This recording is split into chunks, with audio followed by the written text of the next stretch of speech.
to attend this press conference. I think it's vitally important that we finally start talking about this from a broader perspective, and this being the gun and gang violence that we've seen erupt in our city over the last 18 months. And it's important that we come together and bring different elements of our community together, our moral leaders, our community leaders, our community organizations, our community advocates. And today, you're going to hear from some of those advocates, after we give you a brief presentation on the Sheriff's Anti-Violence Project entitled SAVE. So my name is Philip Tyler. It's Philliptyler.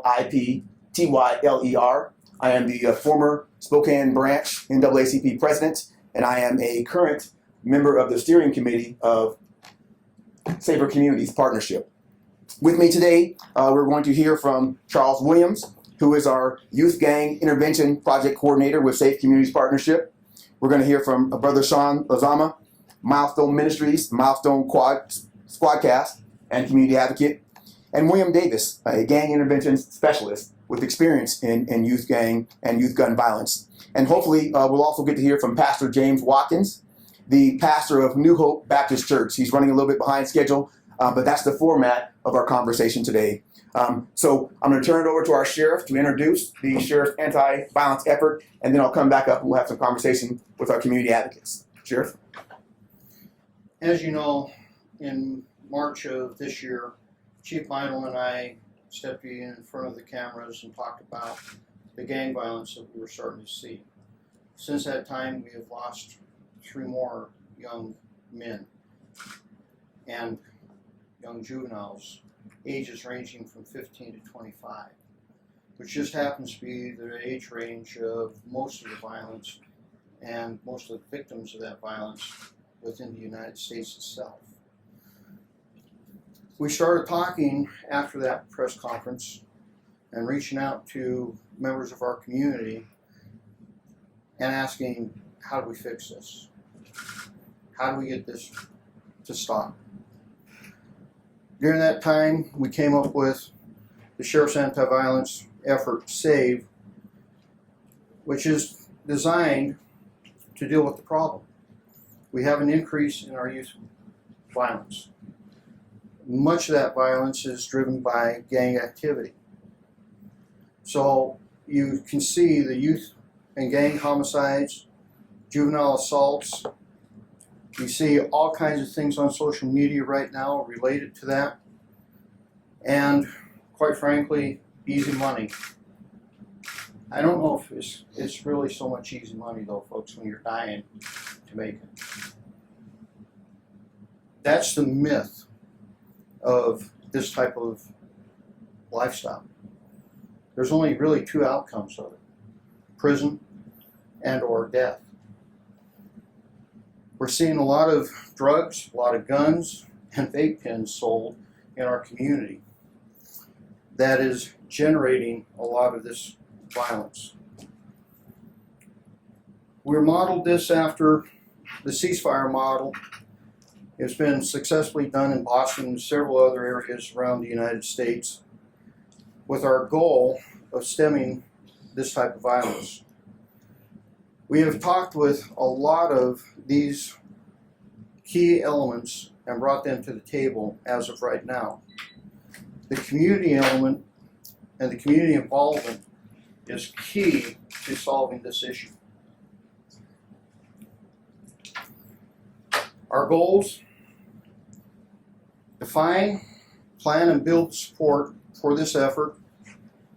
Law enforcement activities, school involvement, and community involvement, and our hope is to increase the community support and therefore decrease the violence. We're seeing a lot of fentanyl and fentanyl overdoses disrupt the flow of guns and money and drugs and asset, and disrupt the gang violence within this region. The planks. Our basic idea is not to send a lot of people to prison, but to save a lot of kids from this lifestyle. It's easy to arrest people, folks. The hard part is getting them out of this lifestyle. convincing them that this is not the way to go. We can arrest people all day long. It's really the impact of getting these kids out of the lifestyle. Several years ago, at the request of Pastor Happy Watkins, we formed a program that gave an apprenticeship program into the building trades. We're going to double down on that, and Judith Gilmore was instrumental in bringing that program together, has been working with our trade unions within the area, and we're working to create an apprenticeship program into all of the trades within this region. Good jobs, good training, and give these kids a way out. The thing is, some of them may have already been in trouble, may have already been arrested.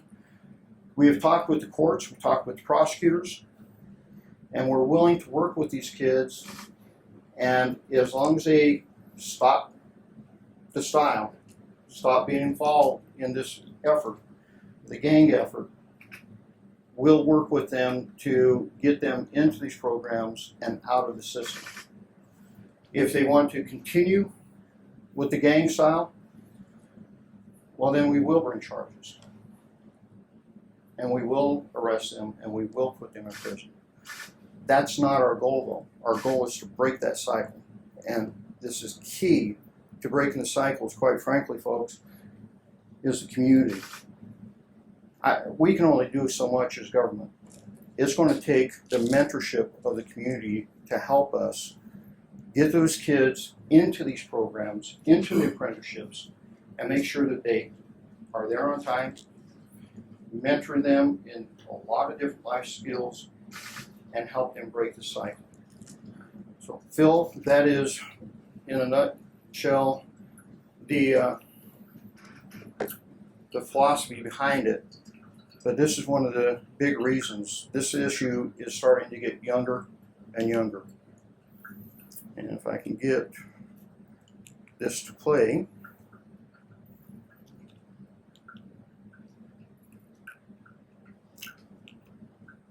Mark, is there a way you can grab the computer and get the video?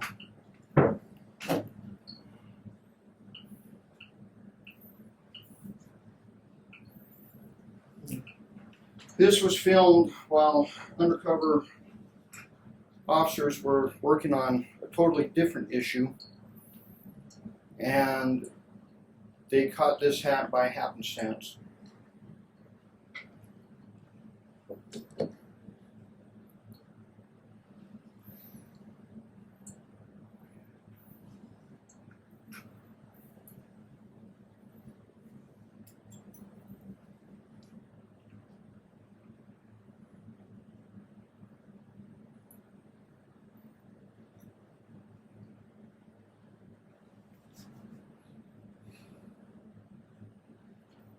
What you just saw was a handoff. And look how young these gentlemen are. This is what we're trying to stop. And this is what this whole project is about, is those two young men's lives moving forward. Phil? Thank you, Sheriff.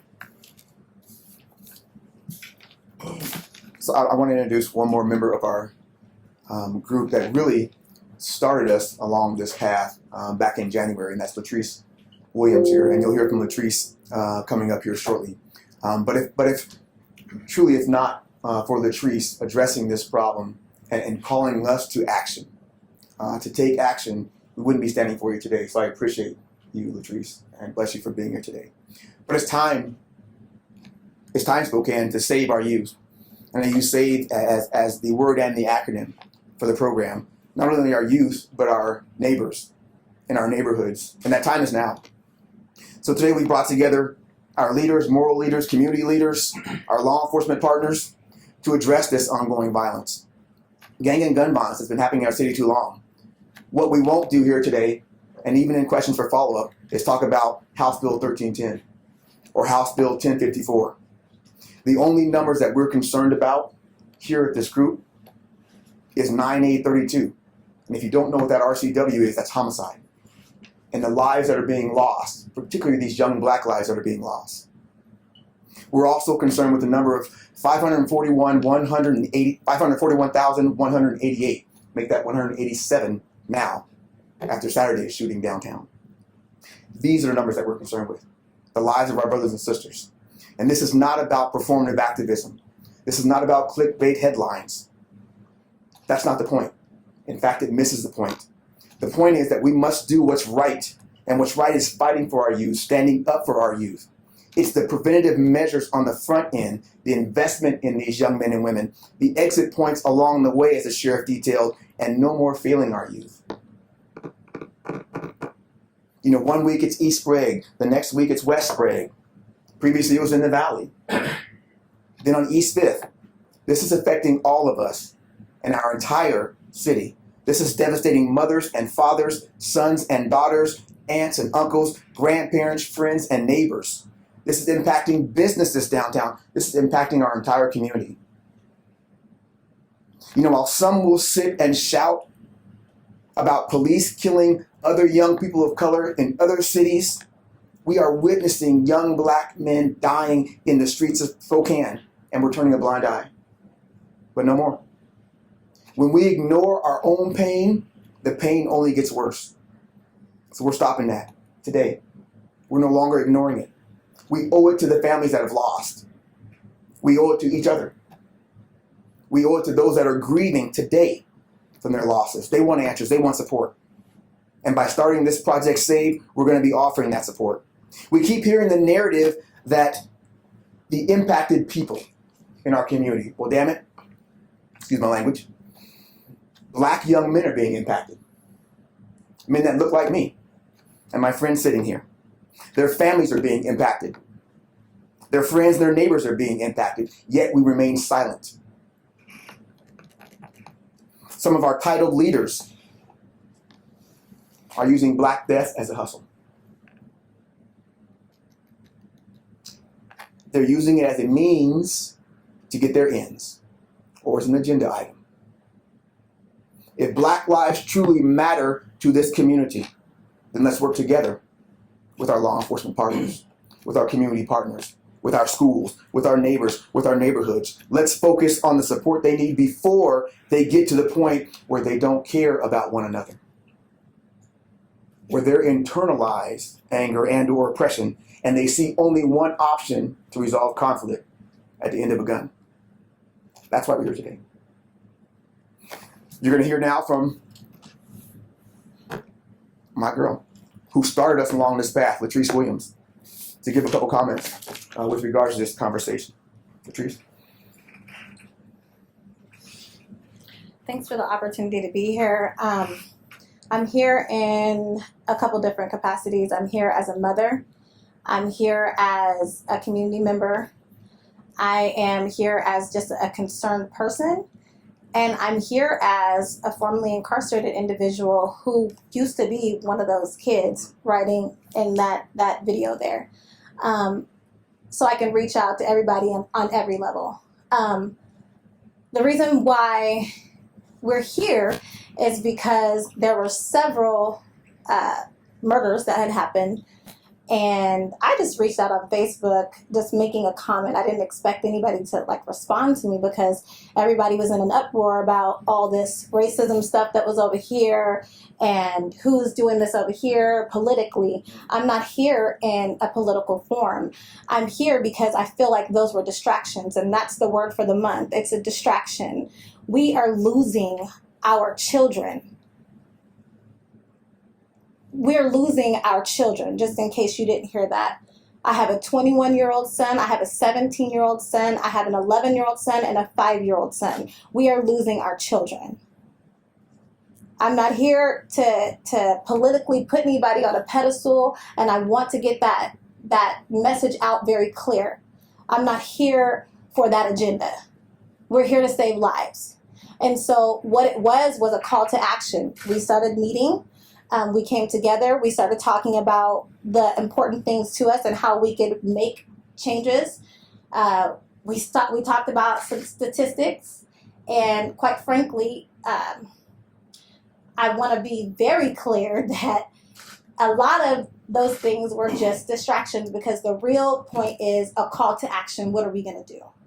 And how are we going to do it? Because no, I don't think it's right for everybody to go to prison. I mean, that's just not that way, right? If we've got 12-year-olds to 20-year-olds, I would much rather see them be construction managers or doctors or lawyers or whatever, electricians, right? We have the ability to give them those tools.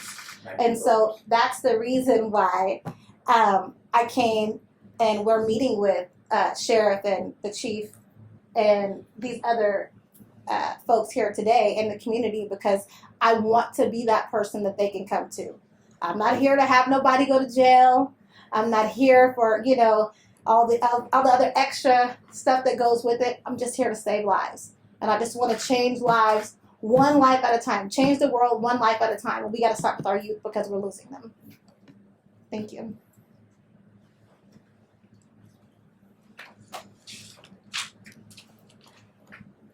Charles.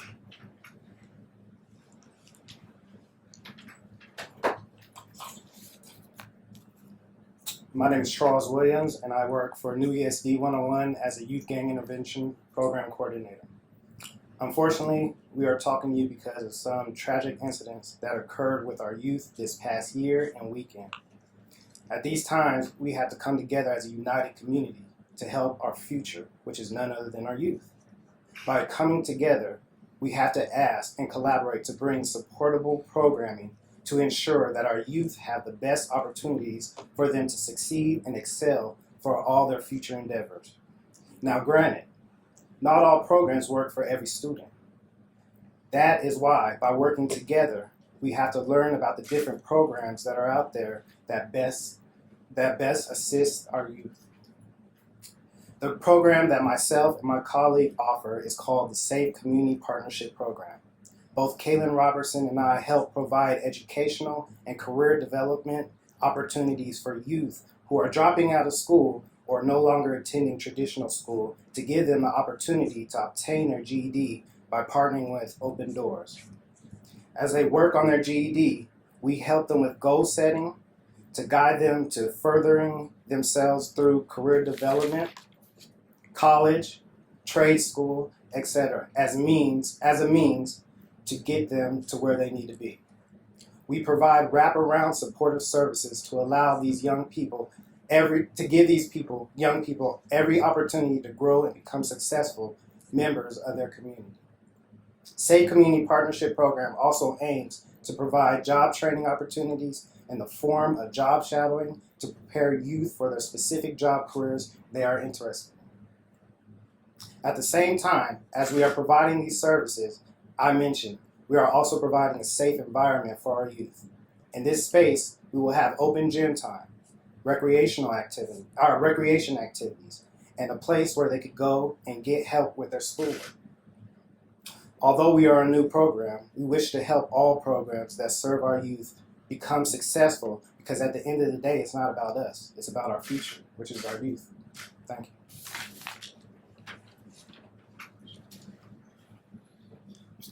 Mr. Shawn.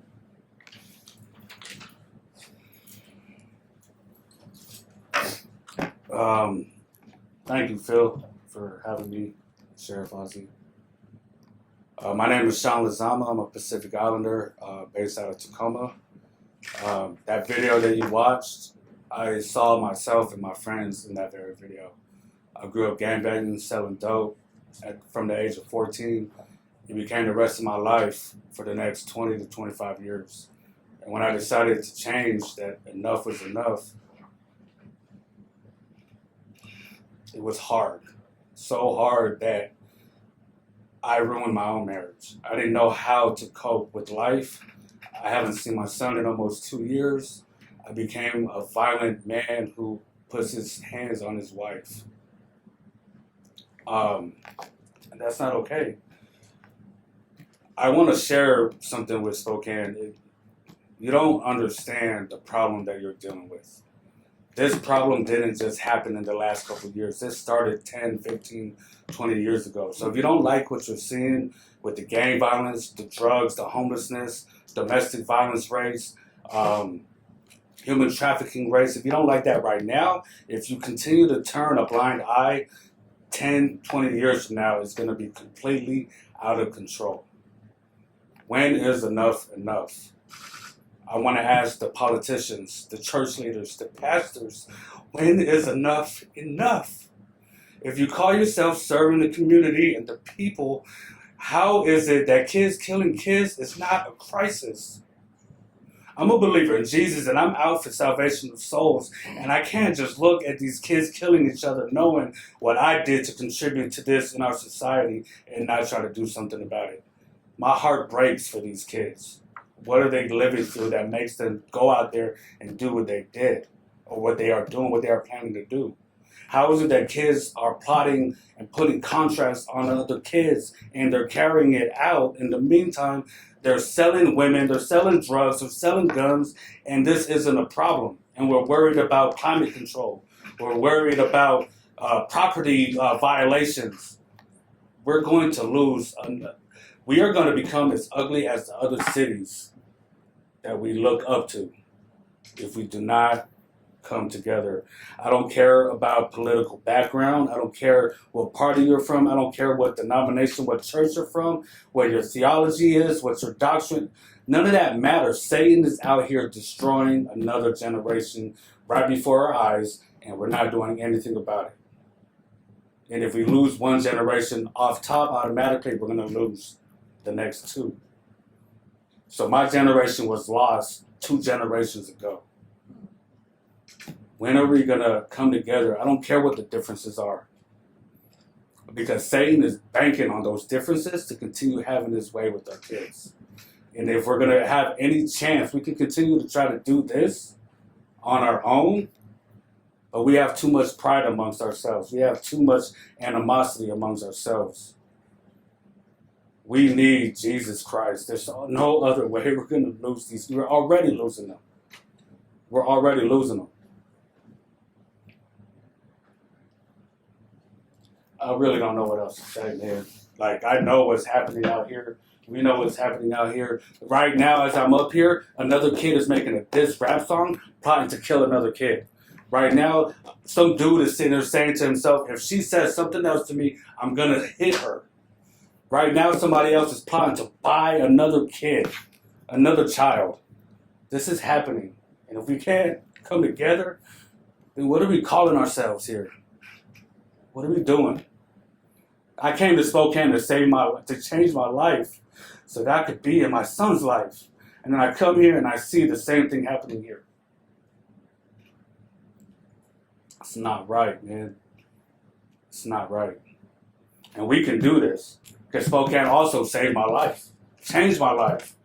People here, communities here, organizations here, UGM, Spokane Fatherhood Initiative, Youth for Christ, they changed my life. Genesis Church, Revival Culture Church changed my life, saved my life. We can do this, but we also got to get out of our own way. So, man, if I don't stop, I'll stop, man. All right. Last word here from Davis. Hello, my name is William Davis, and I helped start all the problems that they're talking about. I'm from Compton, California, grew up in Watts, and initially in 1963, I got with a group of people, and we started Grape Street Watts Crips. In 66, we started Compton Crips. And throughout the years, I enveloped a whole lot of other groups and a whole lot of gangs that spin off of those 2 gangs. And so I guess you can say that I'm kind of paying back. I saw this coming when I got here in 2016. I'm a gang expert because of that, and I had talked to several officials and told them what I had saw coming down the pipe in 2016 when I got here. And I appreciate Chief Ozzie, and the video that he showed really broke it down well on what's happening with our kids today. What I want to talk about, knowing the gang mentality, it takes a different type of mentality to point a gun and pull the trigger.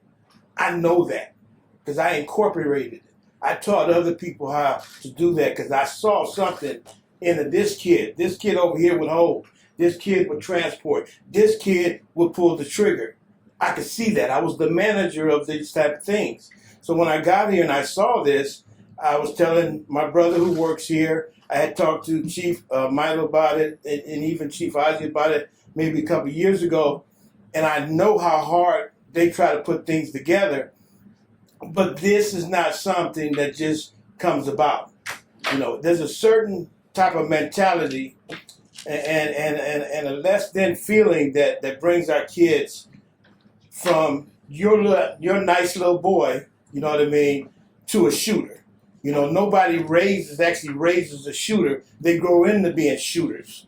You know what I mean? Because something happens and they get disconnected some kind of way. Like this young lady was saying, she knows her son and she keeps an eye on her sons. You know what I mean? But there are some parents that we work with just can't do it. That's why we need the community. We need the community's help, and that's why I came in, because I've been here 4 or 5 years, and there's not a whole lot of education given to the community about what's going on. You know, I've worked in the elementary schools, I've worked in the middle schools, I've worked in the high schools, and this is starting earlier now. Like the video Chief showed, we got 13, 14-year-old kids selling drugs. You know what I mean? We got 14, 15-year-old shooters. And I've been in the mix of all of the shootings that happened in the past 9 months. All of it. I know the kids. I've been working with the kids. I knew the mentality. I knew what they were capable of. But the social media sometimes, you know what I mean? You do good on this end, and then they go home and get on their things. You know what I mean? And somebody says something like the brother said, and they snap. You know, it's almost like a trigger. We call it in recovery. You know, these kids have triggers, and the triggers, you know, get pulled by social media. You know, I've had kids call me and say, well, you know, I've got to meet some guys over here at Rogers. I'm like, what are you going for? Well, they're talking mess on social media. The next morning, I find out that my kids went over there. There was a shooting, and 2 of them got hit. You know what I mean? After I just told them, you know what I mean, let that go. But something snaps. So we got to continue to surround our kids with different programs. Letting our kids know that we can go to law enforcement, you know what I mean, because they have programs for you. You know, because there's that mistrust, there's that disconnect that we got to reconnect. You know, we got to reconnect, you know, a lot of things that's been disconnected, I want to say maybe over 15, 20 years. You know, here in Spokane, I deal with a lot of adults as well. Methamphetamine has really affected our kids, I would say, in their 20s and 30s. Because methamphetamine took over maybe 2000 and really started growing and growing and growing. So now we have kids that have mental disorders. I was talking to Brother Phil about that. You know, I'm a mental health specialist. You know what I mean? And I know what methamphetamine does to the brain, what it does to the nervous system. And after a certain amount of time, you're not thinking, you're acting. You know what I mean? So that's a very impulsive drug. You know, all I have to do is start in your mind and give you a little bit of this and tell you I need you to take care of that, and you're going to take care of that and you're going to come back to me and I'm going to give you a little bit more. That's how this thing goes. That's how the gangs operate. You know what I mean? When I started first couple of gangs, my biggest asset was I had a little more than they had. So what I used to do, I'd find out who needed some shoes, who needed a shirt, and they became indebted to me. You know what I mean? That's how we pulled them in. And not everybody comes from a dysfunctional family, but some just don't like how their parents operate. You know, my mama's too hard on me, my daddy don't love me. You know, those type of things kids use to get pulled in. And once we pull them in, they belong to us. And that's what we got to stop. We got to stop kids thinking that the parents don't like them, the teachers don't like them, society don't like me, church don't like me. You know what I mean? Our kids are in the mindset that adults don't care. Right. You know, we got to find out, you know, and I know it's the community involved. You know what I mean? Like I said, I know, and I've worked with Phil many, many times, so I know how he is in the community. We got to get more people into the community. When I worked with the sheriff department in Los Angeles and Compton, they created a group of us. It was ex-gang leaders. And what we used to do is go out every day to a different community that we knew and talk to the OGs, so to speak, talk to the young kids, and exactly explain to them where they were going. You know what I mean? There's only 3 places you can go: jails, institutions, and death. That's all that gets for you. I'm just one of the lucky ones that wasn't killed doing through all that I went through for 37 years, actually. You know what I mean? In 2000, I just decided, you know, with my mother's help, enough was enough. She said enough was enough, so I said okay, you know. But the thing about it is being here in Spokane, I know we can work on this. We just have to catch it now. We can't keep waiting. We can't say, you know, I heard somebody say the other day, well, there's no funding for this, no funding for that. I don't believe that. I don't believe that. There's too much money somewhere. You know what I mean? She's not, okay, I'm going to talk to you, Chief, about the job when I leave here. It's too much money floating around for different reasons. You Phil told me the same thing. You know what I mean? I would go to every community, every neighborhood, and talk to the kids myself. You know what I mean? Because a lot of kids know me because of this. This is real. This says Compton, and it's real. I grew up, I ran it for years. Compton led the nation in murders for years. You know what I mean? And I was a part of that mix. I was a part of that. So I know what it takes to bring them back in. Now it's settled, it's calmed down, you know. Thanks to the sheriff department. I was telling Sheriff we're afraid of the sheriff department down in Compton, you know, because they make it happen. They serious. But it takes that. You know, we need maybe more suppression. Suppression means visibility. Chief knows. You know what I mean? Maybe the kids need to see more officers in the community doing stuff, driving by, waving, you know, instead of thinking that every time they show up, there's arrest going on, or somebody's going to get beat down, or somebody's going to get shot. You know, that's the fear for some of the kids these days. That's why they don't want to get involved. Yeah, more churches. You know, we just have to come together a little bit more, you know, and like I said, being, you know, the gang leader for a long, long time, and I was there when both of them, Crips and Bloods, matter of fact, the Bloods broke off from the Crips in 68, 69, you know, I knew all of them. And so I'm willing now to put myself out there. I told Phil, you know what I mean? If we can get together and somebody can create a position or something, I would go to neighborhood to neighborhood to neighborhood to neighborhood and talk to these families and these kids. I'm willing to do that, Chief. Thank you, guys. You know, you heard a lot of mention about our churches and our pastors, and we have one of the foremost pastors in here following in his father's footsteps, and it's Pastor James Watkins. And I'd like to bring him up here for a few comments, and then we'll have some wrap up for some Q&A.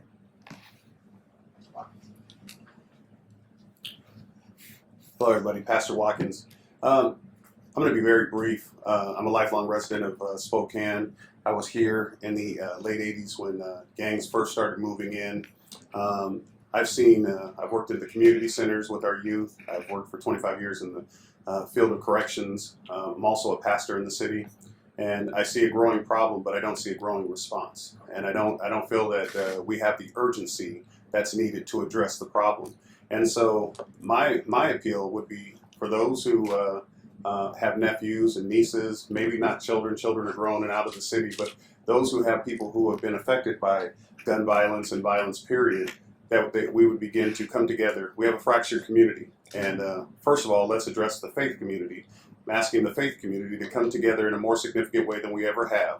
That we have to have this faith community who at times is very fractured and resembles Crips and Bloods.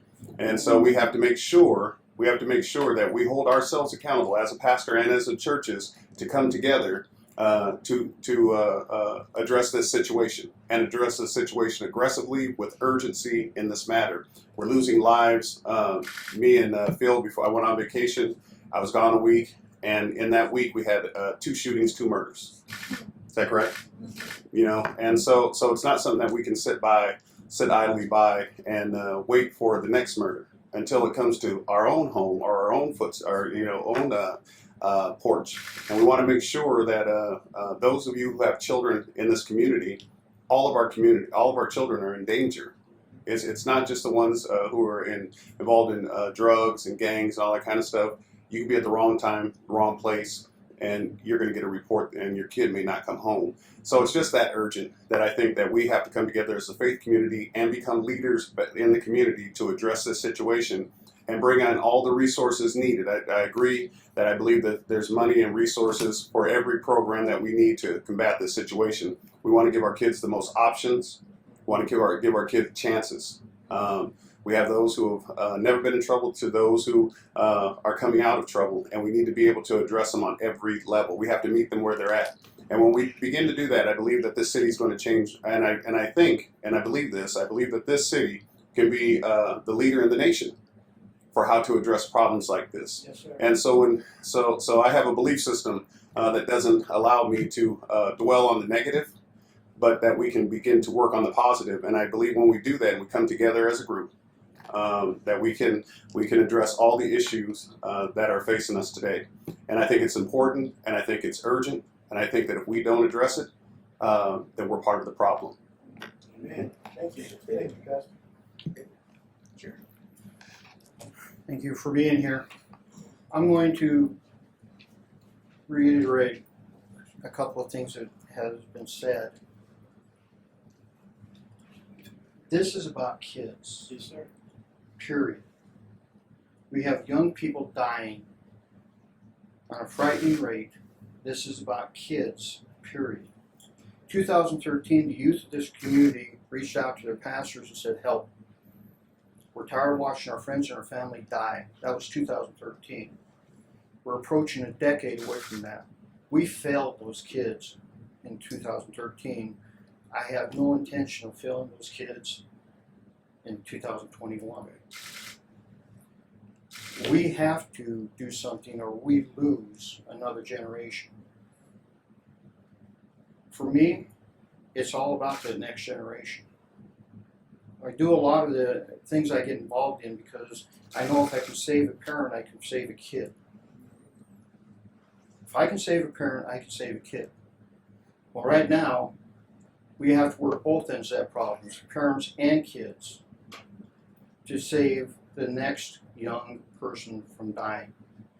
So I am done with activism. I'm done with politics. I am going to be putting extreme pressure on the political front in this community to come forward with the money necessary to bring this trade school opportunity to life. And it's not a lot of money, folks. It really isn't. There is enough money in this community to save these kids, and it's time to get it done. Questions? I don't know if maybe bringing up one of the slides, you had kind of gone through like some of the goals. I guess is that there's a place, there's mention of a gym, a safe place for kids to go. Where is this kind of the early stages? Are we in the fundraising part of this? I guess what can I tell in the community in the next 20 minutes of what tangibly is being done right now and what the future plans are? You have tangible things going on in this community that never get covered. I mean through this. Yeah. Sorry. Michael Brown's basketball camp and youth mentorship program at his clubhouses and at his business where he's teaching kids how to actually run businesses is part of the effort. They've been part of that effort for a very long time. The next part of this effort was actually started by his father. That building trade school to the building trades, the general contractors, came from an idea from his dad. Judith Gilmore and I brought that to life. Judith is working on getting the trade unions, and by October being able to have those trade unions starting apprenticeships to train these kids and get them into good paying jobs and get them out of this lifestyle. The programs are moving forward. Many of them are already established. We just need to get people there. When we created that at Reverend Watkins' request, our biggest problem was getting people in, getting people to come to the table, getting those kids in those classes and off the streets and moving forward. So there's a lot of things that are already in place, but you talked about a youth center and things like that. Those are other things that we can work towards, but I can tell you many of those things are already working. They're just not working in collaboration together. And that's where, Right there. you know, Pastor Watkins mentioned it. And there's several people in this room that mentioned it. We are a fractured community. That needs to stop today. This needs to be all hands at the table, together, moving this thing forward. I have a question that can kind of go both ways, and it involves what you were saying about seeing the sheriffs and police in the communities waving, so they're not always just there making arrests. And I just wanted to ask, how is that initiative been going with the sheriff's department?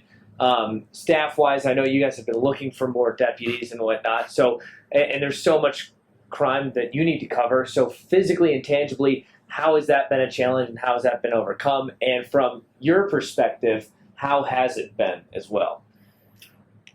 We're always out there with a hand reaching out to the community. Some folks are very engaged. Some folks are coming to the table, and there's others that won't. I'll just be blunt. They won't come to the table. Like I said, Michael Brown's basketball camp. We sponsored that for several years. Somehow we lost our federal grant because somebody at the federal level decided that we can't use money designed to combat drugs as community outreach. What better way to combat drugs and gang violence than use that money on our kids? But they said, no, you got to buy stuff with it. Well, how about invest that into kids? We're fighting with the federal government over that because I think it's a very wrong message to be sent. Don't tell me I can buy stuff, but I can't save a kid's life. That's ludicrous. So for us, we're here.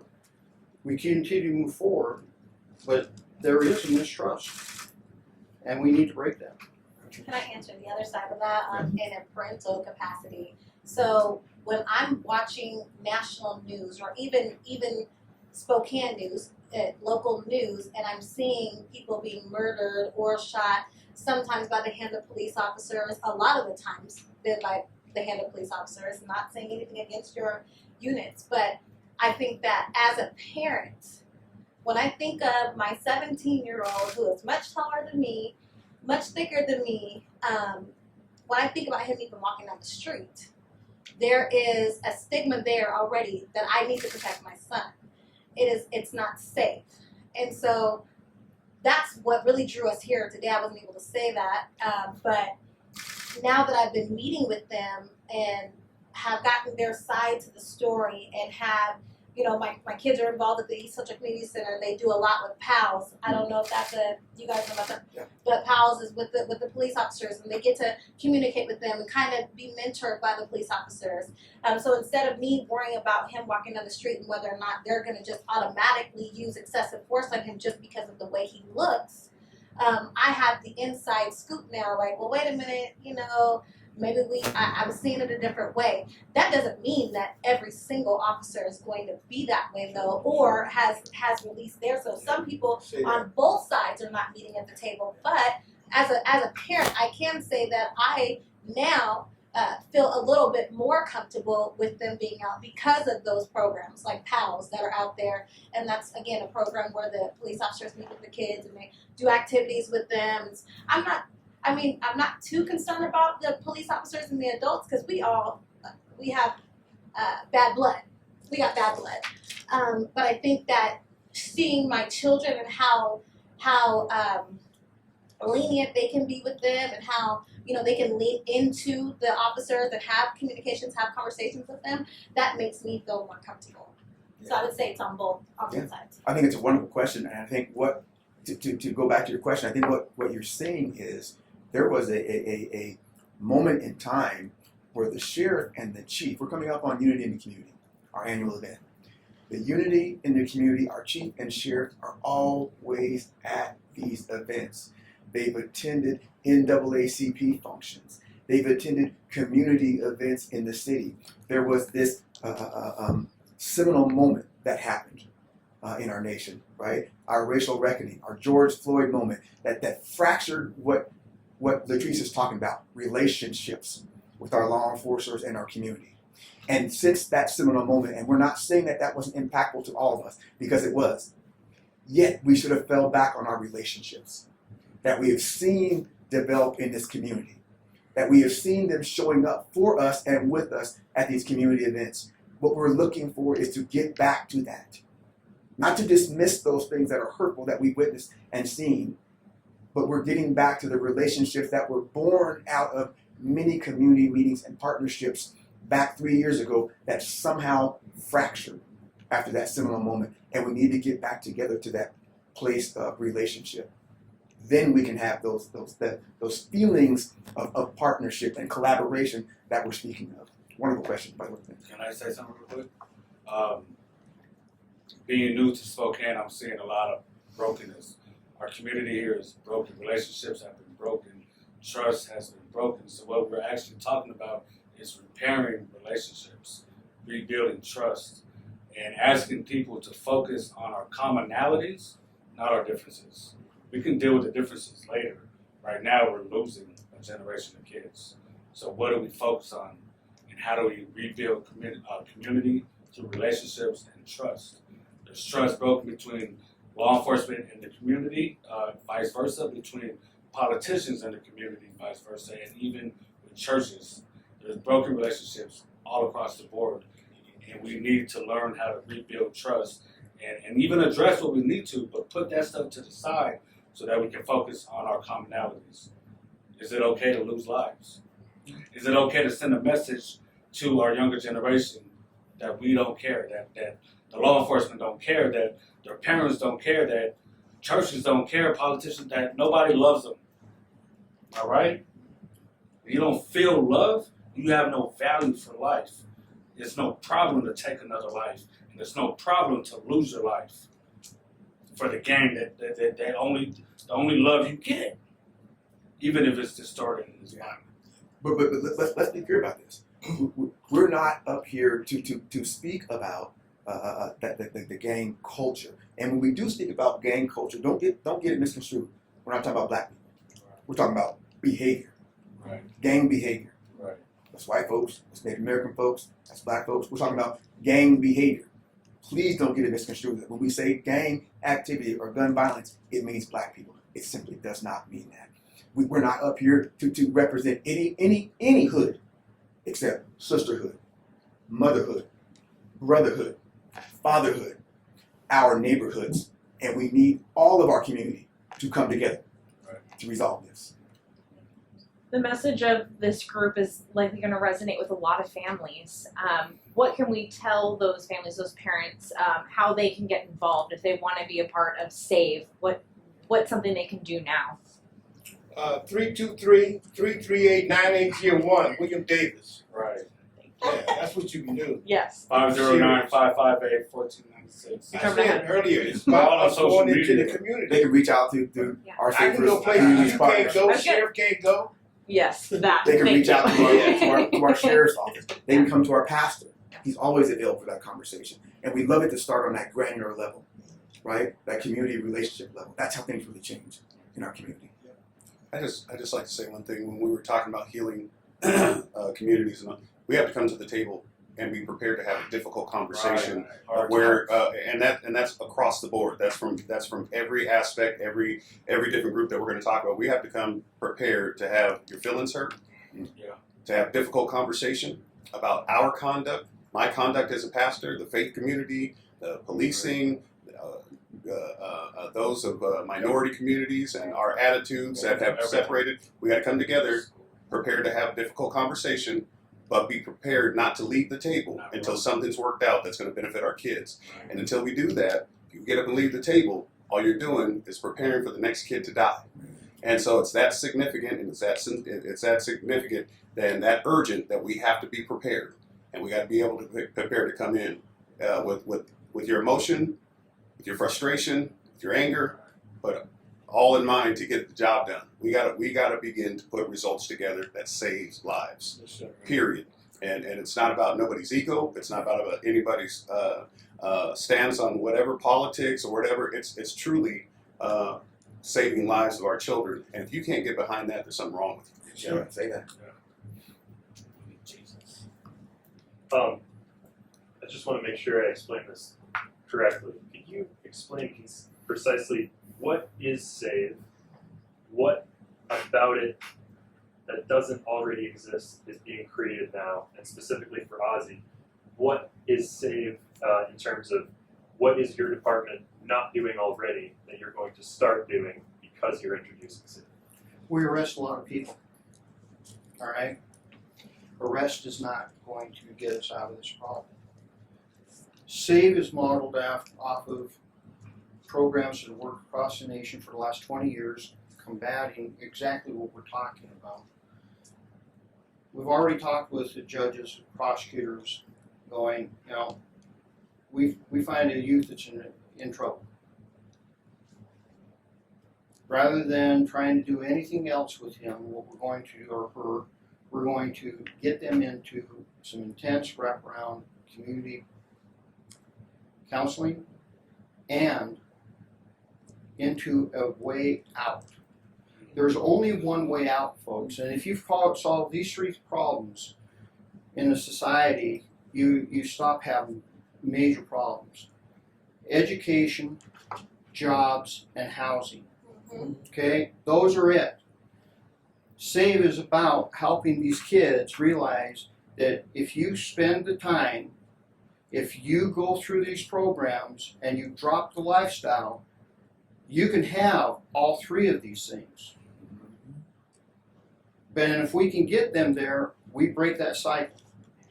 Now, let's face it, some of these kids, this is multi-generational for them right now. All right? They grew up, they got granddad, dad, mom, sisters, brothers that have all been in this. It's time for family also to realize time to break that cycle and help us, help their pastors, help all these folks bring these kids in and at least give them a shot. Now, if they decide not to, and these are people that we have charges on, they decide not to and they go out and continue to sell drugs, continue to sell guns, continue down this lifestyle, and we catch them again, we're going to drop a house on them. Because everything's following with it. And that's not where we want to go. We don't want to have to send people to prison. We do that enough. We have to break that cycle. We have to get these kids out and solve those three problems for them. Give them hope that there's a future of those three things. Education, job, and a house. That means they can have a family. They can break that cycle and they can move forward. That's what SAVE's all about. In a very rapid fire response. That's what SAVE's all about. Saving kids, giving them an opportunity and hope, those three things. Okay. And can you explain, you mentioned basketball, you mentioned trade schools. Could you help me better understand, precisely when you talk about involving these kids more in community activities beyond those ones that you mentioned? Could you rattle off a few more that you're talking about when you talk about increased community involvement for these kids? Yeah, so with our program, what we're doing, we want to make sure that they have a healthy opportunity so that they can learn new trades, so that they can see what else is out there. So whatever is in their heart's desire, we're going to try to do whatever we can to make sure that they get those opportunities, put them in with the right people, make sure that they can go to the companies, partner with the companies so they can go in there, ask the questions they need to. Go, if they want to go to college, we're going to take them to college tours, make sure that they can see what college looks like. We're going to help them with the FOSS. We're going to make sure that they are prepared and ready to move to that next tier, and we're going to be there right there with them, so they won't feel alone while they're doing it. And we have members that are missing in this coalition of the willing we call. Tommy Williams is one of those, excuse me, with Operation Healthy Family. And he provides those services too, such as open gym and mentoring with other adults that can speak to these young men and women and give them a place of comfort and healing. He works with them with oral health, which is vitally important to these young men and women too. I mean, if your smile ain't right, you ain't right. And we all understand that. And so it's a litany of things. It's a multi-sectoral, inclusive system. We are broken in the way we work together in Spokane. You know that. You've seen that. We break down these silos and working together. Right. I think for we basically mentioned something for every piece. I forgot to mention that I'm a realtor. So Managing board. with Okay. yes, well, managing broker on my team. What else? So with that being said, that solves our last problem. So a lot of these kids, unfortunately, either are in foster care or they don't have anywhere to go. And I don't have like the cover all for everything, but I do know that once you turn 18 and you're in foster care, or 19 or whatever that when your birthday hits, you really kind of get put out. And so if they're involved in these types of programs, that would be a portion of their graduation to make sure that they have somewhere to go. So that solves that too. Is SAVE more encompassing of a proactive or reactive approach to identifying the youth that need these programs? Both. Yeah, I would say if you see the Both, trajectory, absolutely. we want to intervene along that pathway, hopefully early on, before they get this mindset that shifts to, their lives are not valuable. Right. Other brothers or sisters are their enemy. This internalized nonsense, if you will, that says this. So we hope to interdict this along that pathway, and along that pathway, give them exit points along the way. Now, it's going to take some funding too. And this is why we're here calling on our electeds, commissioners, council members, city and valley.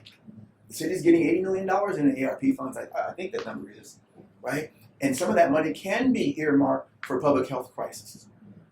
And I'll be damned if losing young lives isn't a public health crisis. I'll be damned if gun violence that we see jumping off is not a public health crisis, right? We say the block is hot. It's going to get hotter as the summer goes along. It's going to get hotter as these young men and women return to schools. Well, now they are bunched up together, and we need to get out in front of that. And it's going to take some time, but I think we have an opportunity to speak with our mayor, our council members, our commissioners, some of which are my good friends, to say maybe some of that money can be earmarked for programs such as yours. Maybe that earmarked for such programs such as SAVE. Maybe that can earmark some of those community advocacy groups out there to do that, because it's important for us to look at those things.